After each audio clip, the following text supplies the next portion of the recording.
Jika Anda sedang diuji, sementara Anda bersabar, sungguhnya Anda dalam lautan kebaikan. Kebaikan terus mengalir, argo kebaikan terus berjalan karena Anda sedang dalam kesabaran sebagaimana ya yang dijelaskan dalam hadis tersebut.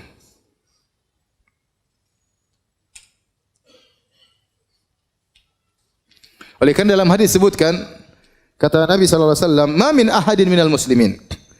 Tidaklah seorang dari muslimin yusabu bi bala'in, diuji dengan suatu ujian, suatu penderitaan fi jasadihi. Penderitaan di badannya, dia sakit atau yang lainnya. Illa amarallahu ta'ala al-hafazata alladhina yahfazunahu. Kecuali Allah akan perintahkan kepada malaikat al-hafazah, para penjaga, para pencatat amalan-amalan hamba. Uktubu li abdi fi kulli yaumin wa lailatin mithla ma kana ya'malu minal khair.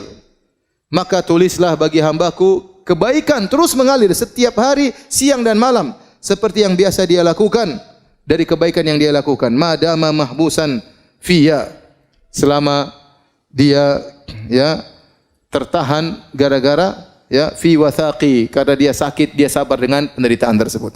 Jadi seorang kalau bersabar, saya katakan tadi, argo pahalanya jalan terus. Argo pahalanya jalan terus, ya sudah. Kapan Anda mengeluh? Kapan Anda protes kepada takdir Allah Subhanahu wa taala, maka argonya berhenti. Argonya berhenti. Maka seorang kalau terbetik dalam hatinya, kenapa tidak selesai-selesai? Lawan itu dari iblis, itu dari setan. Lawan. Ya. Yakin bahwasanya kadarnya Allah tahu. Allah kasih musibah, kasih penderitaan, Allah tahu seberapa penderitaannya dan kadarnya sampai kapan Allah Maha tahu. Kita berdoa kepada Allah, kita cari solusi, tetapi kita bersabar menghadapi ya ujian tersebut. Kenapa? Karena argo pahala jalan terus. Malaikat catat terus pahalanya. Meskipun dia tidak bisa melakukan amal-amal ibadah yang biasanya dia lakukan. Pahalanya jalan terus. Kemudian juga di antara dalil bahwasanya kalau engkau bersabar dalam ujian, berarti kau dalam kebaikan. Sabda Nabi sallallahu alaihi wasallam, "Man yuridillahu bihi khairan yusib minhu." Barang siapa yang Allah kehendaki kebaikan baginya, Allah berikan musibah baginya. Berarti tanda kebaikan adalah Allah berikan musibah. Nabi mengatakan, yang mengatakan demikian, "Man yuridillahu bi khairan." Barang siapa yang Allah menghendaki kebaikan baginya, yusib minhu, Allah berikan musibah baginya. Musibah dalam berbagai macam musibah. Ya, ada yang musibah pada anaknya, ada musibah pada hartanya, ada musibah pada suaminya, ada musibah pada istrinya. Ada orang diuji dengan kekayaannya, ada orang diuji dengan kemiskinannya, ada orang diuji dengan sakit yang dia alami, ya. Dan banyak. Ada orang diuji dengan tuduhan yang tidak baik kepadanya. Ada orang diuji dengan kerabatnya, diuji dengan kakaknya dan adiknya, dengan tetangganya. Oleh karenanya, selama kita diuji dan kita bersabar, sungguhnya berarti Allah masih menghendaki kebaikan bagi kita. Dalam hadis yang lain kata Nabi sallallahu alaihi wasallam, "Idza ahaballahu qauman ibtalahum." Kalau Allah mencintai suatu kaum, Allah uji mereka. Jika Allah mencintai suatu kaum, idza ahaballahu qauman ibtalahum, Allah menguji mereka. Dalam hadis yang lain, "Idza aradallahu bi 'abdil khaira, ajjala lahul 'uqubata fid dunya." Jika Allah menghendaki kebaikan bagi seorang hamba, Allah segerakan hukumannya di dunia. "Wa idza arada bi 'abdihi syarra, amsaka anhu bi dzambihi hatta yuwafiyahu yaumal qiyamah." Jika Allah menghendaki keburukan bagi seorang hamba, Allah tidak kasih dia musibah. Allah tahan dosanya, nanti Allah akan balas pada hari kiamat kelak dengan balasan yang sempurna. Oleh karena jika seorang diuji dan dia bersabar, yakinlah dia masih dalam kebaikan. Argo pahala terus berjalan. Di antara hal yang perlu kita renungkan, bahwasanya terkadang Allah kasih musibah kepada kita untuk mengangkat derajat kita di surga. Dalam satu hadis kata Nabi sallallahu alaihi wasallam, "Innar rajula la yakunu lahu 'inda Allahil manzilah, fama yablughuha bil amal. Fama yazalu yabtalihi bima yakrahu hatta yuballighahu iyyaha." Kata Nabi sallallahu alaihi wasallam, sungguhnya seorang benar-benar dia memiliki kedudukan di sisi Allah Subhanahu wa taala.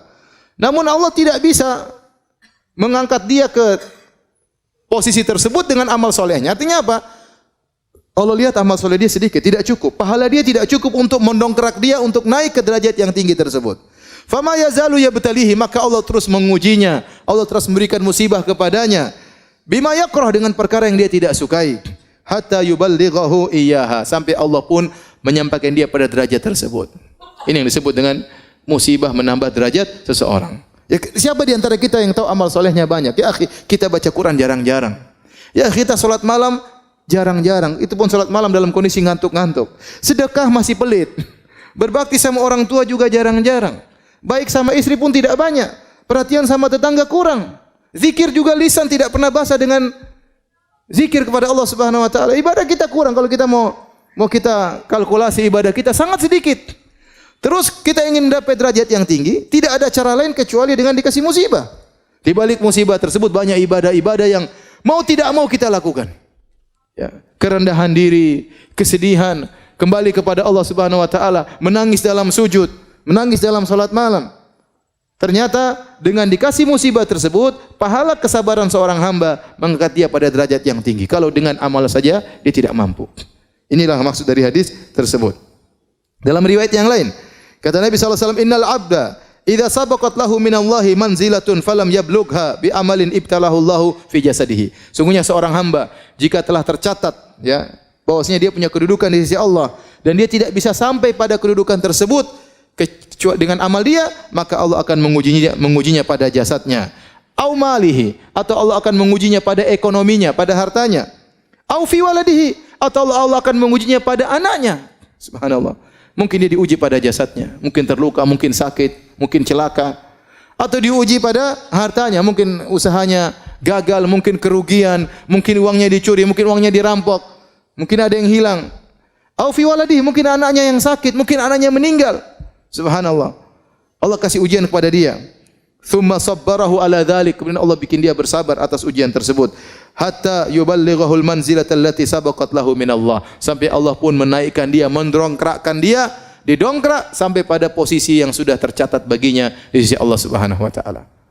Jadi seorang tatkala diuji ingat hal ini. Amalan saya masih sedikit. Bisa jadi ujian inilah yang meninggikan derajat saya.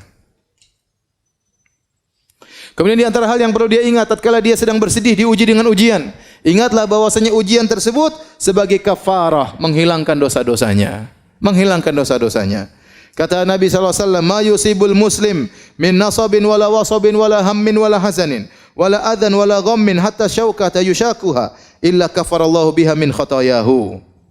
Kata Nabi sallallahu alaihi wasallam, tidaklah sesuatu pun menimpa seorang muslim, baik keletihan, bahkan keletihan.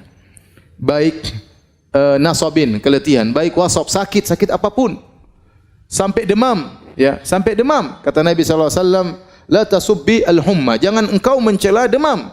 Fa innaha tudhibu khataya bani Adam kama yudhibul kir khabathal hadid. Sungguhnya demam itu menghapuskan dosa-dosa seorang anak Adam sebagaimana alat pandai besi menghilangkan karat dari besi. Jangan mencela penyakit, jangan mencela demam, kata Nabi sallallahu alaihi wasallam.